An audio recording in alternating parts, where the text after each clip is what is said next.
ना सदासिन्नो सदासित् तदानीं नासिद्रजो नो व्योमा परो यत् किमावरीवः कुह कस्य शर्मन्नम्भः किमासीत् गहनं गभीरं सृष्टि से पहले सत नहीं था, असत भी नहीं, अंतरिक्ष भी नहीं, आकाश भी नहीं था।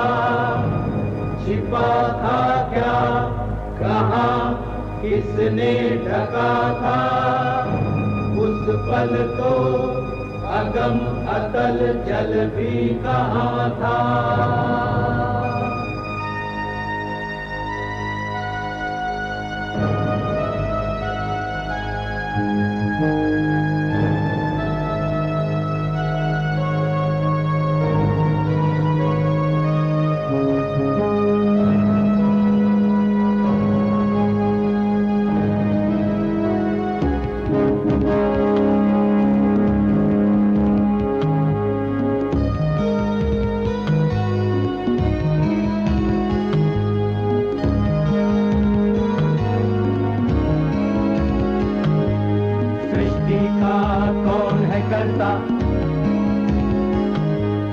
करता है वाह करता,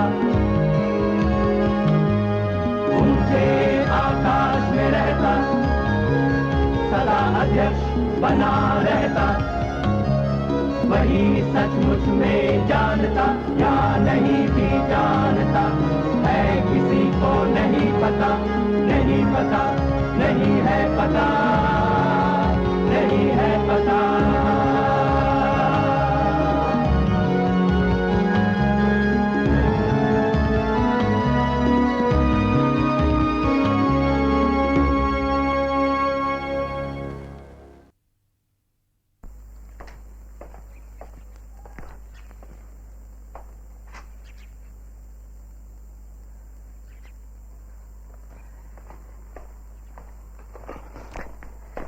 राजाओं और राजकुमारों की निंदा का मुझे कुछ ज्यादा ही शौक है।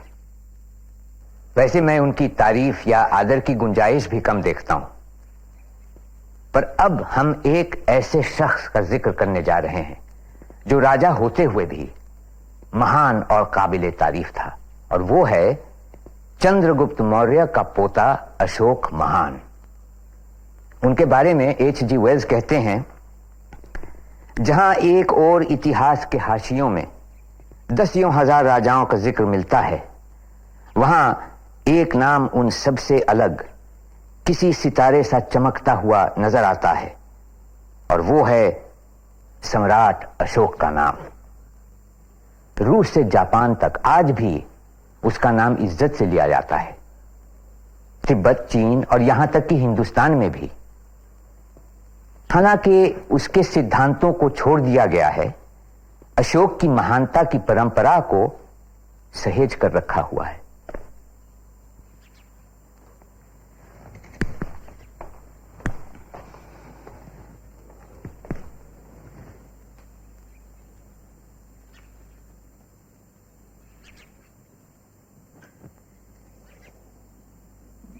शुभ समाचार है महाराज। तक्षशिला में विद्रोह कुचल दिया गया है। अब तो सब ठीक है। सब ठीक है। स्थिति युवराज सुशीमा के नियंत्रण में है। तुरंत उसे बधाई संदेश भेजो। जी महाराज। विक्रम भट्ट, राजकुमार अशोक का कोई समाचार नहीं? मैं कहने ही जा रहा था, राजकुमार अशोक की सहायता से ही शांति स्थापित हो पाई। महाराज, वर्षों से विद्रोही बीच बीच में अपना सिर उठा रहे हैं। युवराज सुषमा कुछ नहीं कर पाए। यही सोचकर तो आपने राजकुमार अशोक को भेजा। तुम कहना क्या चाहते हो? यही बधाई संदेश राजकुमार अशोक को भेजना चाहिए। यह कैसे हो सकता है? सुशीमा तक्षशिला का क्षत्रपाल है, शासक है। बधाई संदेश उसे ही भेजो। जी महाराज। राधा गुप्त, राज संचालन में तो युवराज सुषमा निपुण है, किंतु इतने बड़े विद्रोह को दबाना आसान तो है नहीं। अनुभव के साथ धीरे धीरे वह भी आ जाएगा। महाराज की छत्र छाया में सब सीख जाएंगे। अभी युवराज सुषिमा की आयु ही क्या है? राजकुमार अशोक की तो उससे भी कम है, फिर भी छोटा होकर बहुत बड़ा काम कर दिखाया। कोई कुछ नहीं करता राधा गुप्त, सब नियति के नियंत्रण में है। जो होना है वही होता है। मनुष्य तो मात्र होने का माध्यम है। युवराज सुषिमा की अपेक्षा यदि राजकुमार अशोक श्रेष्ठ है तो है। वाद विवाद से इस सत्य को बदला नहीं जा सकता। वही तो महाराज, राज्य में व्यापार को पहले से ही ठेस लग चुकी है। साम्राज्य का व्यापार केंद्र है तक्षशील, वहां शांति बनाए रखना बहुत आवश्यक है। राजकुमार अशोक के वहां न होने से विद्रोह फिर से भड़क सकता है। मेरे विचार से राजकुमार अशोक को तक्षशील में ही रहना चाहिए। दोनों को एक साथ तक्षशील में कैसे रखा जा सकता है? और फिर सुषिमा को वापस बुलाने का अर्थ होगा हमारी सामर्थ्य का अपमान।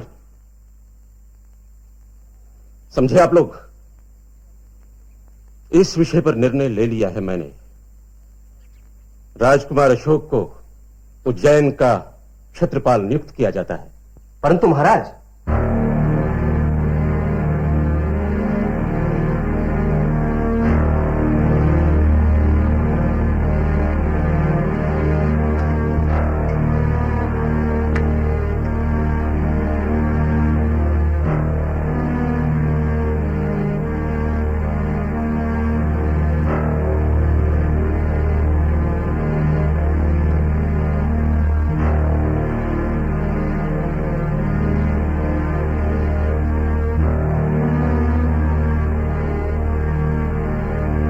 यही ठीक है।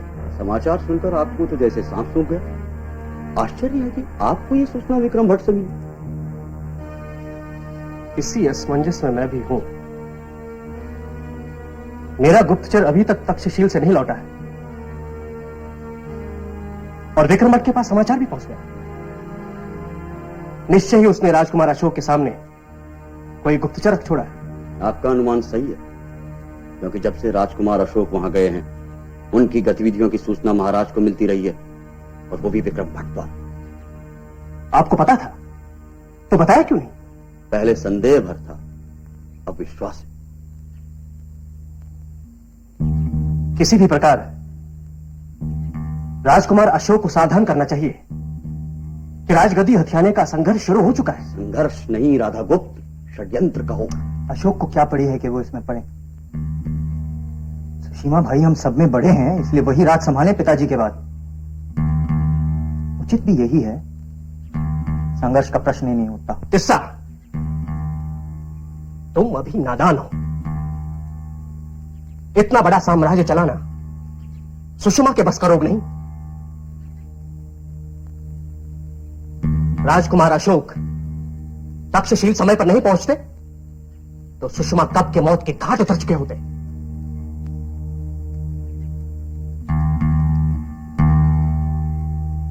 रही उनके बड़े होने की बात, तो अर्थशास्त्र के अनुसार बड़ा हो या छोटा, राज्य का उत्तराधिकारी यदि प्रजा और राज्य की रक्षा नहीं कर सकता तो उसे राज सिंहासन पर बैठने का कोई अधिकार नहीं। ऐसा लगता है आप सुषिमा से घृणा करते हैं। हाँ करता हूं। उसे साधारण व्यवहार ज्ञान तक नहीं। ये आप कैसे कह सकते हैं? व्यक्तिगत अनुभव से। एक बार किसी बात पर वाद विवाद चल रहा था। मैंने सुषमा के प्रस्ताव का विरोध किया तो उसने भरी सभा में मेरे सिर पर चपत मार दी। क्या? हाँ, सबके सामने। अब आप सोचिए, जो व्यक्ति प्रधानमंत्री का ऐसा अपमान कर सकता है वो राजा बनकर क्या अनर्थ नहीं करेगा? अरे किसी भी व्यक्ति को फांसी पर लटका देगा। इसीलिए मैं बार बार कहता हूं कि राजकुमार अशोक ही राज सिंहासन की गरिमा बनाए रख सकते हैं। किंतु महाराज और विक्रम भट्ट सुषिमा के पक्ष में। हाँ, वो देख लेंगे। सबसे पहले राजकुमार अशोक को सावधान करना चाहिए। गुप्तचर को ढूंढकर विक्रम भट्ट का चक्रव्यूह तोड़ना चाहिए। नगर निवासियों सावधान। शूरवीर, प्रतापी, दानवीर महाराजा धीराज के पुत्र, उज्जैन नगरी के क्षेत्रपाल राजकुमार अशोक पधार रहे हैं।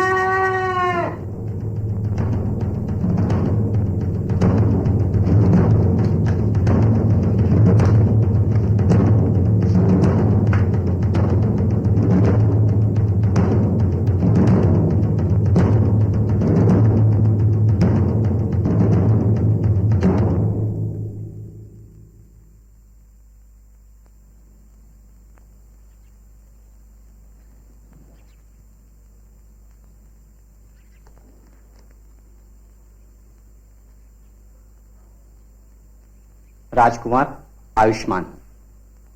सेवक का नाम महेंद्र भट्ट है, उज्जैन का नगर पुरोहित। नगरवासियों की ओर से आपका हार्दिक स्वागत करता हूं। तक्षशिला में पुनः शांति स्थापित करने की बधाई भी स्वीकार कीजिए। हमें विश्वास है कि आपके कुशल प्रशासन में उज्जैन नगरी सुख और समृद्धि के पथ पर और भी आगे बढ़ेगी। हमारी भी यही इच्छा है कि सभी सुखी रहें। हम पूरा प्रयत्न करेंगे। इस समय किसी को कुछ कहना है तो निसंकोच कह सकता है। यदि आज्ञा हो तो। हाँ हाँ कहिए। मेरा नाम सुखविहार है, व्यापार श्रेणी का श्रेष्ठी हूं और साथ ही बौद्ध संघ का सदस्य भी हूं। हमारी इच्छा थी कि भगवान बुद्ध की शिक्षा का प्रचार प्रसार करने हेतु पास ही के गांव में एक विहार की स्थापना की जाए। अवश्य कीजिए। किंतु जिस भूखंड पर हम ये विहार बनाना चाहते हैं वो शासन का है। यदि राजकुमार की आज्ञा मिल जाए तो। हाँ हाँ, हमें कोई आपत्ति नहीं है। क्षमा करें महाराज, मुझे आपत्ति है। स्पष्ट कीजिए।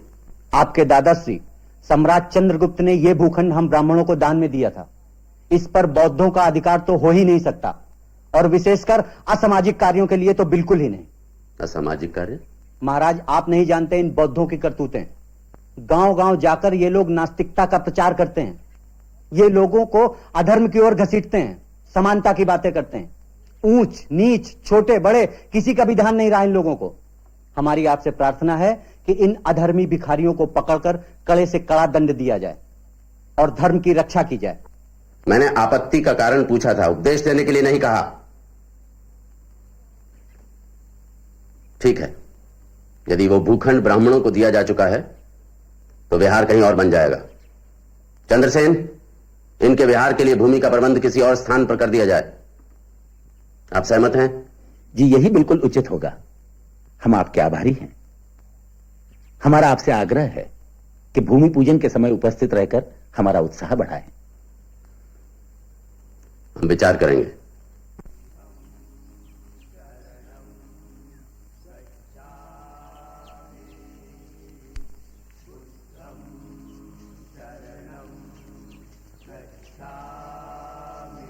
संघ आजीवन राजकुमार का आभारी रहेगा। कितने सौभाग्य की बात है कि जितना उदार पिता है उतना ही उदार पुत्र भी है, और दोनों हमारे अपने हैं। एक हमारा राजा और एक हमारे क्षेत्रपाल। भिक्षुओं को भिक्षा देने पर क्या बात है सुखविहार? ऐसे ही, कुछ विशेष नहीं। हमारे आपके लिए ना सही, इनके लिए तो विशेष होगा। ये स्त्री कौन है, क्या चाहती है? ये मेरी बेटी है युवराज, और जानना चाहती है कि भिक्षुओं को धर्मोपदेश देने और भिक्षा मांगने पर रोक क्यों। कौन रोकता है? भूतपूर्व क्षेत्रपाल का बनाया हुआ नियम। अच्छा, और उसका पालन तो हम कर ही रहे हैं। बताए ना, कुछ विशेष नहीं। देखिए, ऐसा है कि इस नियम के पीछे कोई उद्देश्य रहा होगा। मैं देखता हूं कि यह नियम राज्य या प्रजा के हित में है या नहीं। यदि नहीं है तो हमारे लिए यही बहुत होगा। राजकुमार, कुमार यहाँ की सैर नहीं करना चाहेंगे? लगता है हमारे सौभाग्य से ही ब्राह्मणों ने आपत्ति की थी। पिछले स्थान की अपेक्षा यहाँ कहीं अधिक शांति है।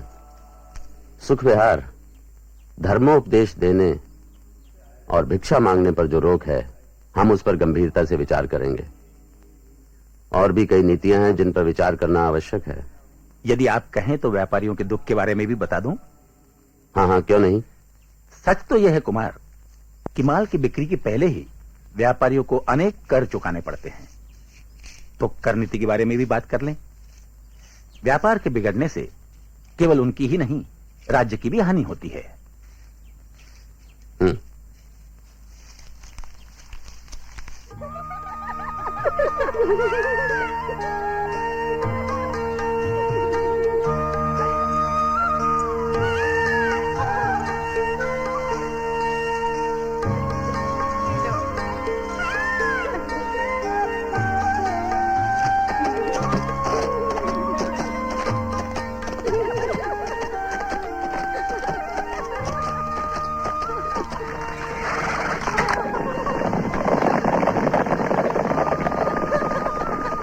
ठहरो।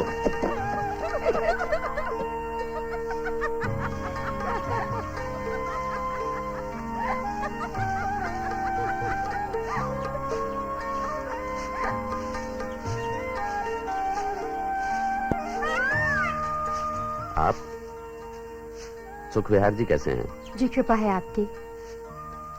बहुत दिनों से भेंट नहीं हुई उनसे। मैं भेज देती हूँ। नहीं, मैं बुलवा लूंगा।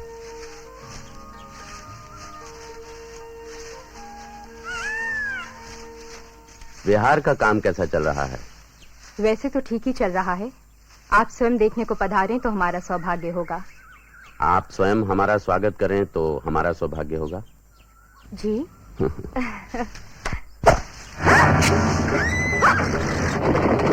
उसे मारना नहीं, जीवित ही पकड़ो। इस विषय में मुझे पूरी जानकारी मिलनी चाहिए। डर गई? ये तो होता ही रहता है। मैं विहार देखने आऊंगा। और मैं आपका स्वागत करूंगी।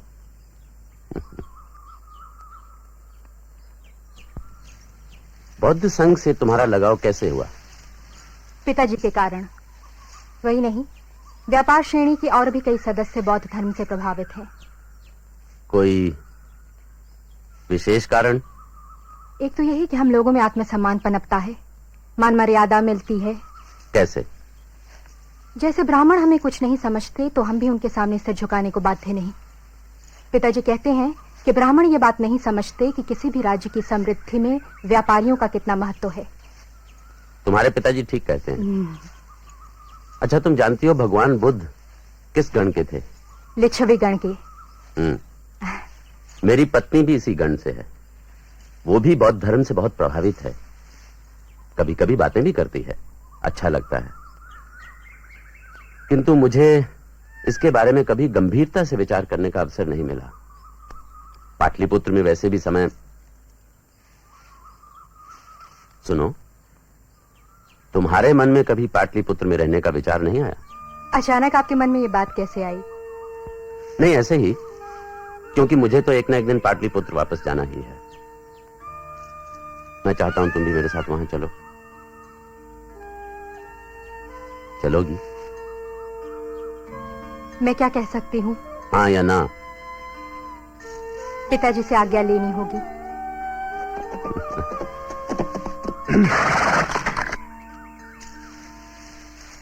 क्षमा करें राजकुमार, किंतु बहुत ही महत्वपूर्ण कार्य है। कहो। राजकुमार, ये आदमी गुप्तचर है, तीक्ष्णा नाम है, जाना माना हत्यारा। किसने भेजा इसे? पाटलिपुत्र से युवराज सुषिमा के सहयोगियों ने। यहाँ उनका गुप्तचर कौन है? जी कोई बात नहीं, कहो। जी चंद्रसेन। चंद्रसेन के कहने पर ही। ठीक है, सेना नायक से कहो चंद्रसेन को तुरंत बंदी बना लिया जाए और सूर्योदय के पहले उसे सूली पर लटका दिया जाए। जो आज्ञा। हत्या करना आवश्यक है क्या? देश निकाला भी दिया जा सकता है। राजद्रोही के लिए केवल एक ही दंड है, मृत्यु। महाराज, श्रेष्ठ सुखविहार जी आ पहुंचे हैं।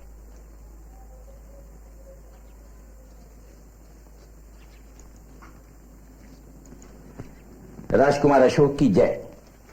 आइए सुखविहार जी, अब तो आप संतुष्ट हैं ना हमारी करनीति से? हाँ राजकुमार, किंतु कुछ बातें। वो भी सुलझ जाएंगी।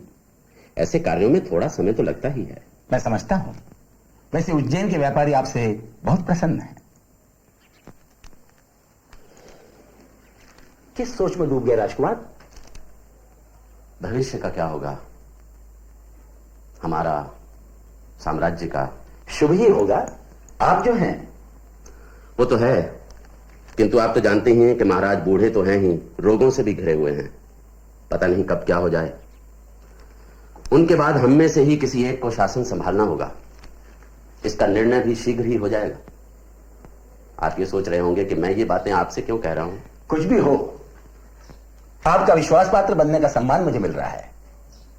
यदि किसी लायक, मैं यही कह रहा हूं, राज सिंहासन के लिए भारी संघर्ष होगा। मैं चाहता हूं कि मेरा अपना एक सैन्य बल हो। यदि व्यापार श्रेणी का सहयोग मुझे मिल जाए तो इतनी सी बात। व्यापार श्रेणी को तो आभार व्यक्त करने का अवसर मिल जाएगा। आप तैयारी करें, एक एक सदस्य आपके साथ है। मुझे आपसे यही आशा थी सुखविहार जी। एक बात और बन जाए तो मन का बोझ उतर जाए। आज्ञा कीजिए। मैं आपकी पुत्री से विवाह करना चाहता हूं। देवी से विवाह? हाँ, कोई आपत्ति हो तो? नहीं, आपत्ति कैसे। ईश्वर ने चाहा तो शीघ्र ही राजकुमार महाराज कहलाएंगे। किंतु क्या? देवी को तो महारानी का पद नहीं ही मिल पाएगा। बहुत आगे की सोच ली आपने। आप तो ऐसे समझ रहे हैं जैसे मैं महाराज बन ही गया हूं। वो बाद में। अभी आप ये समझ लीजिए कि आप अपनी पुत्री का विवाह राजकुमार से कर रहे हैं। बोलिए, क्या कहते हैं? आप जैसा जामाता मिले, इससे बड़ा सौभाग्य मेरे लिए क्या हो सकता है। तो देरी किस बात की?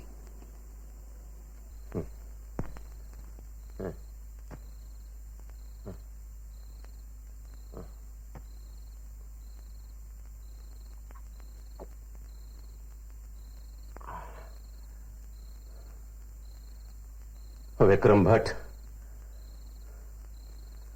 सुषमा अभी तक नहीं आया। महाराज, तक्षशिल में फिर से विद्रोह भड़क उठा है, इसीलिए नहीं आ पाए।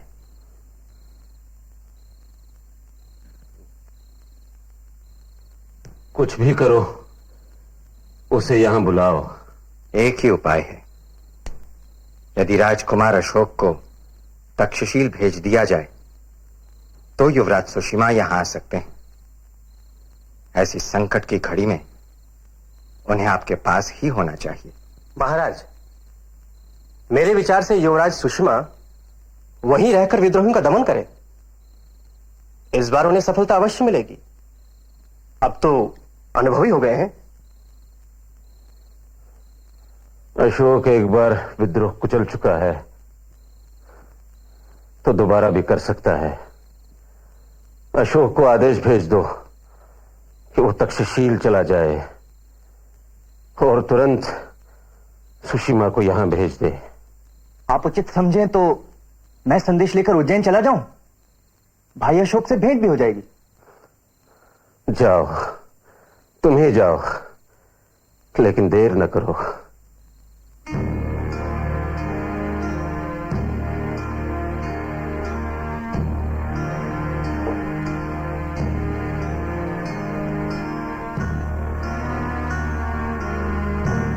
तिस्सा,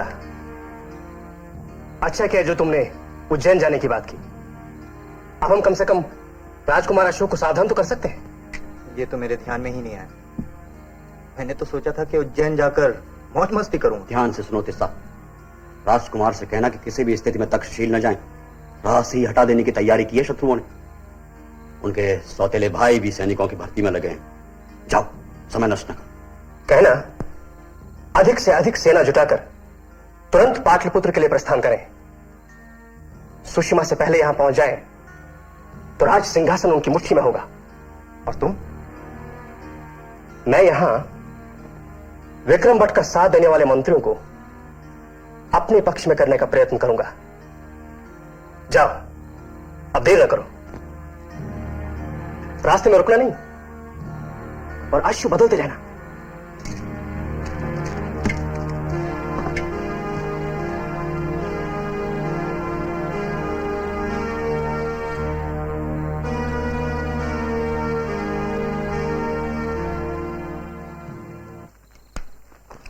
महाराज बीमार हैं तो उनकी सेवा में आपको जाना ही चाहिए,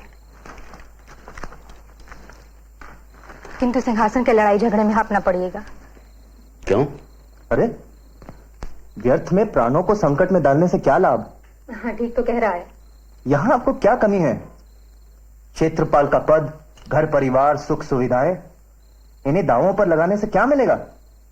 तुम हो मूर्ख। मैं इस संघर्ष में ना भी पड़ूं तो क्या वो मुझे जीवित छोड़ देंगे? उनके जीवित रहने के लिए मेरा मरना आवश्यक हो जाएगा, और यही बात उन पर भी लागू होती है। तो इसका अर्थ है कि आप राजा बने तो आप भी अपने भाइयों को मार डालेंगे? बिल्कुल। जो भी सिंहासन को ललचाई आंखों से देखेगा उसे मरना ही होगा। ये ठीक नहीं लग रहा, आप इससे दूर ही रहिए। दूर रहूं? अयोग्य और विलासी व्यक्तियों के हाथों में साम्राज्य को चला जाने दूं? राज सिंहासन का सच्चा उत्तराधिकारी मैं हूं। इतने बड़े साम्राज्य को चलाने की योग्यता केवल मुझ में है। मैं अभी अपने सैन्य बल के साथ पाटलिपुत्र कूच करता हूं। कैसा? सेनानायक से कहो कल सूर्य की पहली किरणें चौकड़ी भरते हुए अश्वारोहियों पर पड़ेंगी। संघमित्र। आमीन।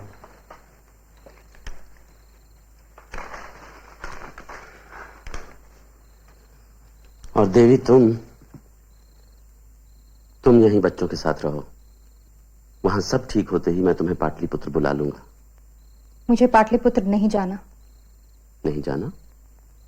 क्यों? मैं यहीं रहना चाहूंगी, उज्जैन में। किंतु पहले तो तुम... पहले की बात और थी। तो अब क्या है?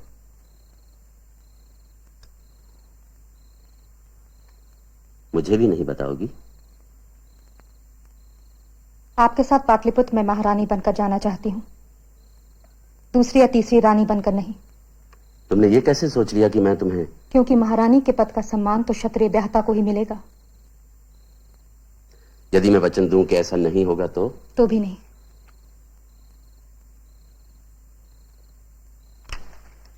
मैं आपको वचनबद्ध नहीं करना चाहती। सम्राट का कर्तव्य निभाने में संभव है आपको कुछ ऐसे निर्णय लेने पड़े जो आपकी इच्छा के विरुद्ध हो। कारण कुछ भी हो सकता है, राजनीतिक, सामाजिक या कुछ और। मैं आपको धर्म संकट की स्थिति में नहीं देखना चाहूंगी।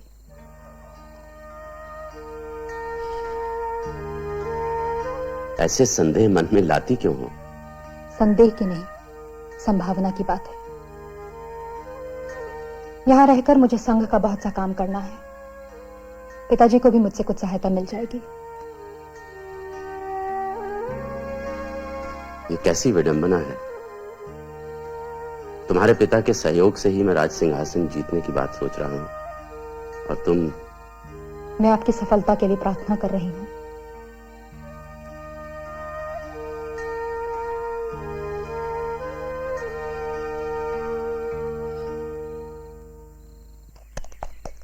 हम पाटलिपुत्र पहुंचने ही वाले हैं राजकुमार।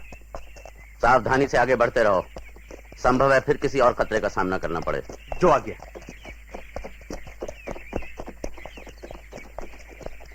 ये बैलगाड़ी कैसी है? देखो। जी, जो आज्ञा।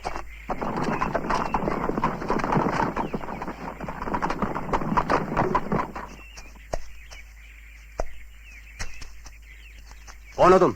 इस गाड़ी में कौन है? मेरे मालिक राजकुमार से मिलना चाहते हैं। क्यों? कौन है तुम्हारा मालिक? ये सिर्फ राजकुमार को ही बताया जा सकता है। ठीक है, पहले मुझे देखना होगा। महाराज आप? ठीक है। महाराज कहाँ है? ये रहे। राधा गुप्त। महाराज की जय हो। और कौन है? आपका अतिथि। कौन? आप स्वयं देख लीजिए महाराज।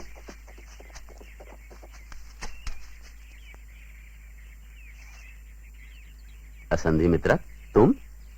आपका संदेश न मिलने के कारण मैं चिंतित थी। महाराज, जब इन्हें पता चला कि मैं आपसे मिलने आ रहा हूं तो मानी ही नहीं। लाख समझाया, अंत में राजहट के सामने झुकना ही पड़ा। आपको यहां नहीं आना चाहिए था। महाराज, आपको भी इस तरह अकेले नहीं घूमना चाहिए। चारों तरफ शत्रुओं के सैनिक घूम रहे हैं आपकी ताक में। पता है, कल हम पर आक्रमण हुआ था, मेरे कुछ सैनिक भी मारे गए। लंबी यात्रा के बाद सभी थके हुए हैं। ऐसी स्थिति में यही अच्छा है कि दोबारा मुठभेड़ न हो। महाराज, आप भेष बदलकर हमारे साथ आइए।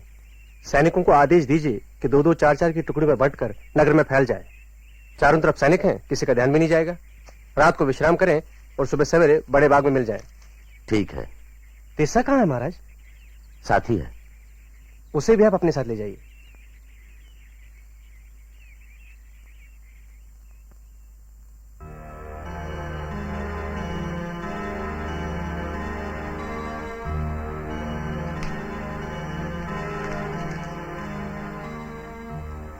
राजकुमार अशोक आ गए।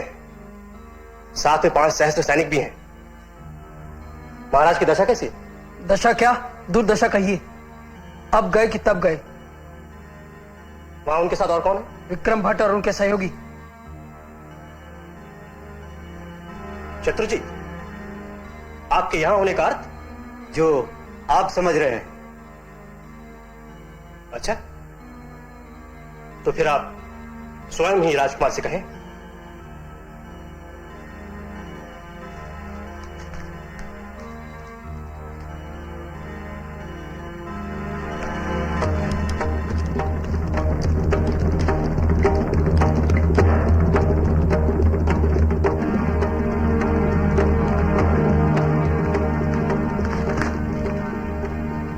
राजकुमार अशोक, मैं और मेरे मंत्री आपका साथ देंगे। कितने मंत्री होंगे? मुझे मिलाकर 101। शुभ है। और शेष मंत्रियों का? उनका प्रबंध भी कर दिया जाएगा। स्थिति बहुत तेजी से बदल रही है। मेरे विचार से आप स्वयं को राज प्रतिनिधि घोषित कर दीजिए। सिंहासन के संघर्ष में आपका पलड़ा भारी रहेगा। बाद में जो होगा देख लेंगे। क्या विचार है? हाँ, यही ठीक रहेगा।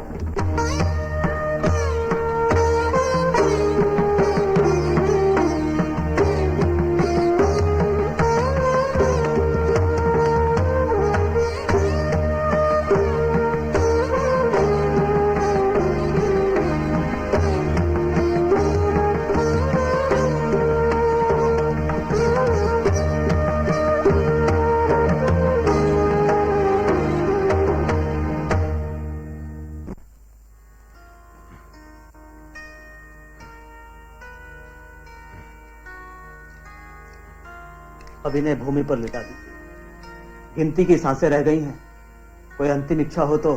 इसीलिए कह रहा हूं कि युवराज सुषमा के आने तक कुछ कीजिए। मैं हर संभव प्रयत्न कर चुका। अब ईश्वर ही कोई चमत्कार कर दे तो और बात है। फिर भी कुछ तो कीजिए। यदि आप चाहते हैं कि इन्हें पल दो पल का जीवन और मिल जाए तो कृपया शांति रखिए।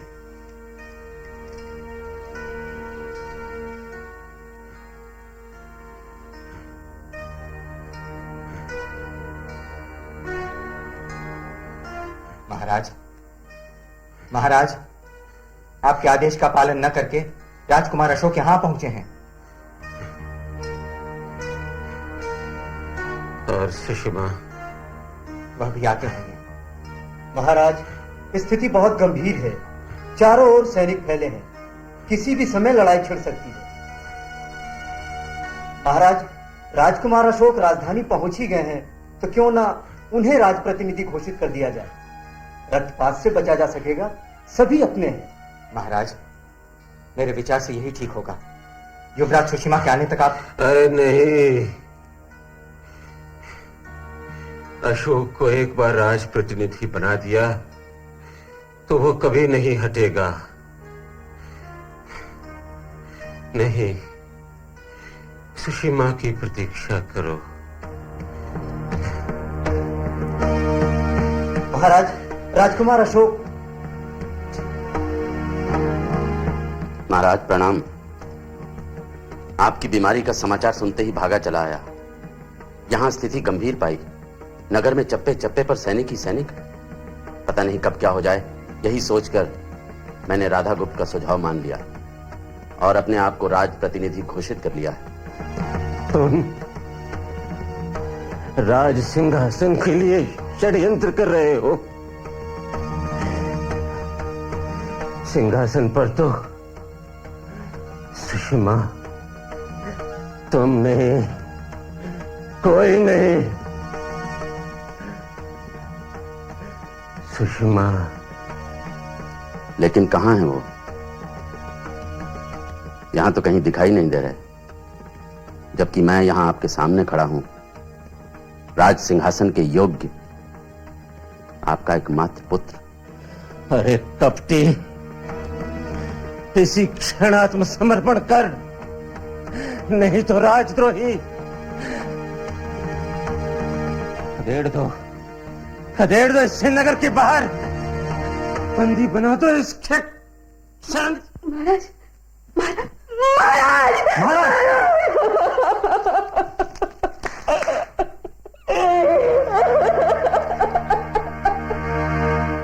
तमाम इतिहासकार मानते हैं कि अशोक युवराज नहीं था और राज सिंहासन के लिए राजकुमारों में आपसी संघर्ष हुआ। तिब्बत और चीन में संरक्षित ग्रंथ दिव्यावदान में लिखा है कि मृत्यु से पहले बिंदुसार अपने पुत्र सुषिमा को राजा बनाना चाहता था, मगर उसके मंत्रियों ने अशोक का साथ दिया। उत्तराधिकार स्थापित करने में पूरे 4 साल लग गए। तब कहीं अशोक ने अपने आप को पूरी तरह से सुरक्षित महसूस किया और 269 ईसा पूर्व में उसका विधिवत राज्याभिषेक हुआ।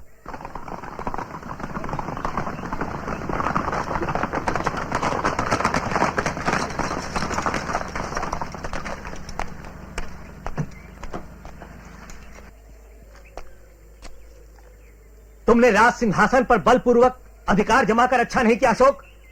राजधानी में भाई का स्वागत है। क्या मैं पूछ सकता हूं कि किसके आदेश से मेरे सैनिकों को नगर की सीमा पर रोका गया? आप शांत रहिए। ऐसी बातों के लिए ना ये समय है ना ये स्थान। स्थिति ही ऐसी थी कि स्थिति मैं अच्छी तरह समझ गया हूं। तुमने और राधागुप्त ने जो षड्यंत्र रचा है राज सिंहासन हथियाने का, वो मैं अच्छी तरह समझ गया हूं। इसमें तुम कभी सफल नहीं होगे। कल सुबह मैं अपनी सेना को लेकर आऊंगा राज सिंहासन हासिल करने, युद्ध के मैदान में। आपका स्वागत है।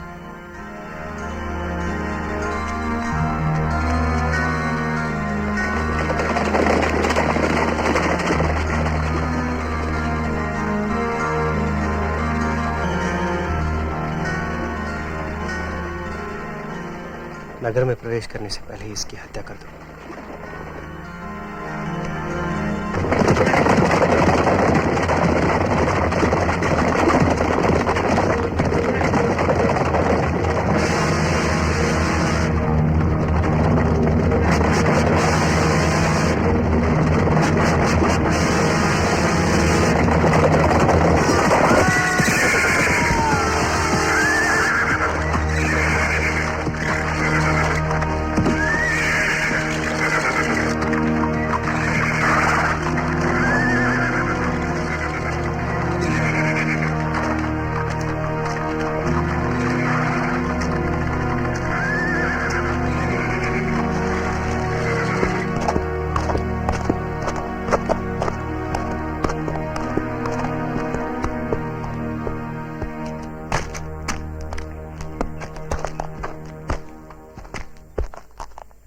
काम हो गया।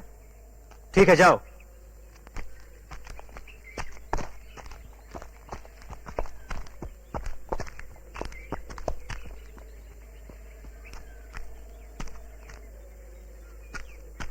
तो राज अभिषेक की तैयारी की जाए भाई अशोक। अब तो आपके और आपके राज सिंहासन के बीच का कांटा भी निकल गया है। अभी तो कांटे ही कांटे हैं तिस्सा। उग्रसेन, पर्वतेश, हरिगुप्त, हिरण्यगुप्त, जितने भाई उतने संकट। मुझे पता चला है कि ये लोग अपना सैन्य बल इकट्ठा करने के लिए नगर से बाहर चले गए। जब तक उनमें एक भी जीता रहेगा हम चैन की सांस नहीं ले सकते। मेरे विचार से यही अच्छा रहेगा महाराज। पहले सब उत्तराधिकारियों को सूली पर चढ़ा दिया जाए, उसके बाद कुछ और। राजप्रतिनिधि के रूप में शासन तो आपके हाथ में है ही। मैं आपकी दूरदर्शिता की सराहना करता हूं,